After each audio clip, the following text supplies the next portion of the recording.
नमस्कार, मैं हूं कुमार गजेंद्र। जनपद ऑन द स्पॉट में आपका स्वागत है।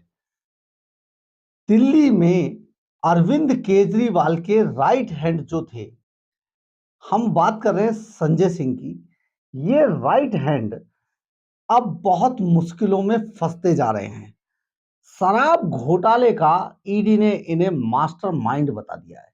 ये कभी अरविंद केजरीवाल के, दिल्ली के जो मुख्यमंत्री हैं अरविंद केजरीवाल, और आम आदमी पार्टी के जो संयोजक हैं, जिन्होंने आम आदमी पार्टी का आविष्कार किया एक तरीके से, उसके जो संयोजक है अरविंद केजरीवाल, उनके राइट हैंड संजय सिंह, जिन्होंने बारी बारी से सब लोगों को, जितने इसके फाउंडर मेंबर थे पार्टी के, सबको बाहर का रास्ता दिखवा दिया था, वही संजय सिंह अब भारी मुश्किलों में फंस चुके हैं। मुश्किलों में इसलिए फंस चुके हैं कि ईडी ने इन्हें शराब घोटाले का मास्टरमाइंड बता दिया है। आज दिल्ली के राउज एवेन्यू कोर्ट में ईडी ने संजय सिंह पर कई गंभीर आरोप लगाए। ये गंभीर आरोप इस कदर थे कि ईडी ने संजय सिंह को शराब घोटाले का मास्टरमाइंड तक बता दिया है।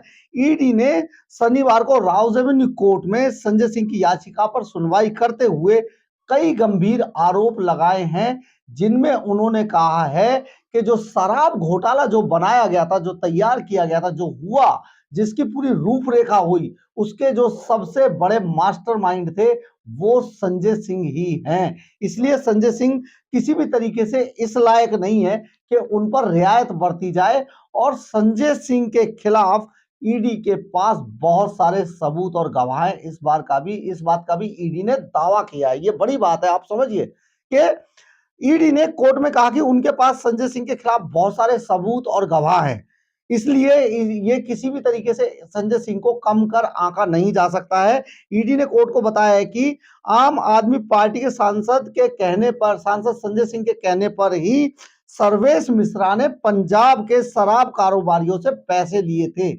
यानी कि जो सर्वेश मिश्रा संजय सिंह के लिए काम कर रहे थे, वही सर्वेश मिश्रा पंजाब के कारोबारियों से भी पैसे लेकर आया था शराब घोटाले के नाम पर। संजय सिंह शराब नीति को बनाने और बदलने में और उसका फायदा लेने में, इस पूरे मामले में मास्टरमाइंड थे। ईडी ने बताया कि हमारे पास कैश ट्रांजैक्शंस के अलावा पर्याप्त सबूत हैं। इसके अलावा कॉल डिटेल और सीडीआर जो उसकी है, वो भी साबित करती है कि संजय सिंह ही इस पूरे मामले में इन्वॉल्व थे, और उन्होंने ही ये सारा जो प्रपंच है शराब घोटाले का रचा था। अब आप समझिए संजय सिंह किस तरीके से छाती ठोक, एक तो चोरी और ऊपर से सीना जोरी। ये आदमी किस तरीके का था कि जो सबसे ज्यादा, चोर की दाढ़ी में तिनका, सबसे ज्यादा बड़ा चोर होता है वो सबसे ज्यादा शोर भी मचाता है। ये बड़ी बात थी। ईडी ने कहा कि इस घोटाले के एक अन्य आरोपी समीर महेंद्रू ने भी उन्हें 3 करोड़ रुपए दिए थे। ये भी ईडी ने आज कोर्ट को बताया है कि 3 करोड़ रुपए समीर महेंद्रू ने दिए थे। ये समीर महेंद्रू ने अपने बयानों में ईडी को बताया। इस मामले के एक अन्य आरोपी दिनेश अरोड़ा ने भी इस बात को कबूल किया है कि 3 करोड़ रुपए समीर महेंद्रू ने संजय सिंह को दिए थे। गौरतलब है कि होटल कारोबारी दिनेश अरोड़ा इस मामले में सरकारी गवाह बन चुका है। ईडी ने कहा कि एफआईआर में नाम होना और गवाहों के बयानों के आधार पर सिर्फ गिरफ्तारी को गलत बताना भी सही नहीं है। यानी कि अगर नाम नहीं था उस टाइम पर, क्योंकि ये पूरी जांच चल रही थी और एक एक करके सभी लोगों को इस पर चार्जशीट में लिया जा रहा था, और उनके गवाहों के, उनके बयान जो लिए जा रहे थे, उसके आधार पर बहुत सारे आरोपियों को बाद में जोड़ा जाता है। क्योंकि शुरू में मास्टरमाइंड का, जब किसी भी बड़े बड़े स्कैंडल को पकड़ा जाता है, तो शुरू में मास्टरमाइंड का कई बार नाम नहीं आता है। तो ये बातें तब आती हैं जब पूछताछ होती है, और ये सारी पूछताछ को, जांच को आगे बढ़ाया जाता है। ये ऐसा ही इसमें भी हुआ। ईडी ने इसीलिए कहा कि एफआईआर में नाम होना और गवाहों के बयानों के आधार पर सिर्फ गिरफ्तारी को गलत बताना, ये गलत चीज है, ऐसा नहीं होना चाहिए। ईडी ने कोर्ट को यह भी बताया कि इस मामले में शुरू में गौतम मल्होत्रा, मनीष सिसोदिया और संजय सिंह का नाम भी नहीं था, क्योंकि तीनों लोग काफी प्रभावशाली थे, और इसलिए गवाहों ने डर की वजह से इन लोगों के नाम नहीं लिए थे। लेकिन बाद में खुद की सुरक्षा का भरोसा देने के बाद इनकी करतूतों से इन्हीं लोगों ने, जो इसके गवाह थे, जो सबसे पहले पकड़े गए थे, उन्होंने इनकी करतूतों से पर्दा उठाया और सारे मामले को सामने लाकर रख दिया कि किस तरीके से इन्होंने दिल्ली के खजाने को शराब घोटाले के नाम पर लूटा, साउथ की लॉबी को एंट्री दी दिल्ली के अंदर, और साउथ की लॉबी ने जहरीली शराब बेची दिल्ली के अंदर एक के साथ एक फ्री के नाम पर। ईडी ने बताया कि सर्च अभियान के दौरान इन लोगों के घरों से कई तरह के गोपनीय दस्तावेज भी मिले हैं, जिसके जरिए लगता है कि संजय सिंह ने ईडी के किसी अधिकारी या कर्मचारी के संपर्क में थे संजय सिंह, और उस शख्स के जरिए ईडी की कार्रवाई पर बाकायदा पूरी नजर रखे हुए थे। ये भी बात आज ईडी ने कोर्ट को बताई है। इसके साथ ही ईडी ने कोर्ट के सामने अपनी दलीलें पूरी कर ली और इस मामले में अब अगली सुनवाई 12 दिसंबर को होगी और उस दिन संजय सिंह के वकील ईडी की दलीलों का जवाब देंगे। ये सारा मामला इस तरीके से हुआ है कि परत दर परत जब इस घोटाले की खुलती गई, शुरू में दरअसल जब ये घोटाला हुआ और इस घोटाले की चीफ सेक्रेटरी नरेश कुमार ने शिकायत की थी कि किस तरीके से शराब घोटाले के नाम पर, शराब बेचने के नाम पर सरकारी खजाने को करोड़ों रुपए का चूना लगाया गया है, तो उन्होंने जब इसकी जांच कराई, सबसे पहले जांच कराई, सतर्कता विभाग को यह जांच दी गई थी, लेकिन क्योंकि सतर्कता विभाग खुद दिल्ली सरकार के अंडर में आता है, इसलिए इसमें पूरी तरीके से इसमें पारदर्शिता नहीं थी और इसमें ये डर था कि सतर्कता विभाग कहीं ना कहीं दिल्ली सरकार को कहीं फेवर ना कर दे। इसलिए एलजी ने तुरंत इस मामले पर संज्ञान लिया और इस पूरे मामले को सीबीआई को सौंप दिया। जब सीबीआई ने इस पर जांच शुरू की तो वहां पर ईडी का एंगल भी आ गया, यानी कि मनी लॉन्ड्रिंग, मनी ट्रांजैक्शंस की बड़ी बड़ी चीजें हुई, क्योंकि 100 करोड़ रुपया गोवा के चुनाव में इस्तेमाल किया गया था।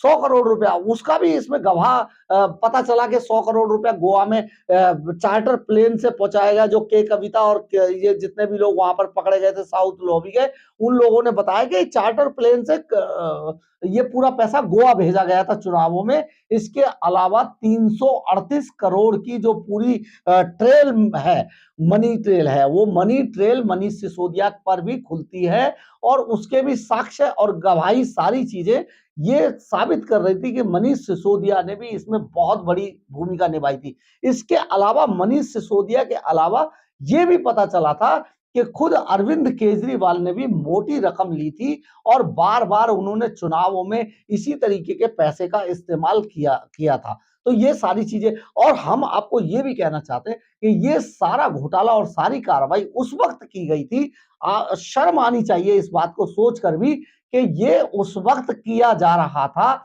जब पूरी दुनिया कोरोना से जूझ रही थी, महामारी से। इसके अलावा दिल्ली में कोरोना का बहुत बुरा हाल था, लाखों लोग मारे गए जिनका जो ऑन रिकॉर्ड नहीं है, ऐसे बेचारे बहुत से परिवार उजड़ गए।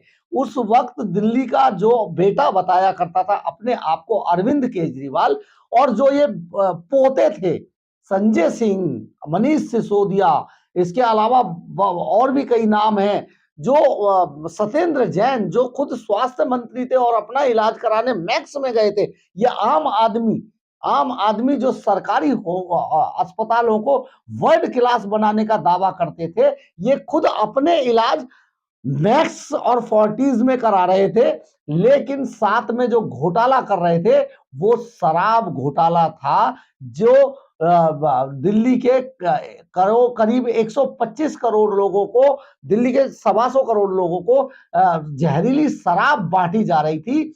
और जहरीली शराब, दिल्ली के 1.25 करोड़ लोगों को जहरीली शराब बांटी जा रही थी, और वो शराब का जो पैसा था उससे चुनाव लड़ा जा रहा था और अपने घर भरे जा रहे थे। आप समझिए कितना गंभीर मामला था। अब धीरे धीरे करके ये पूरे मामले की परत दर परत खुलती जा रही है।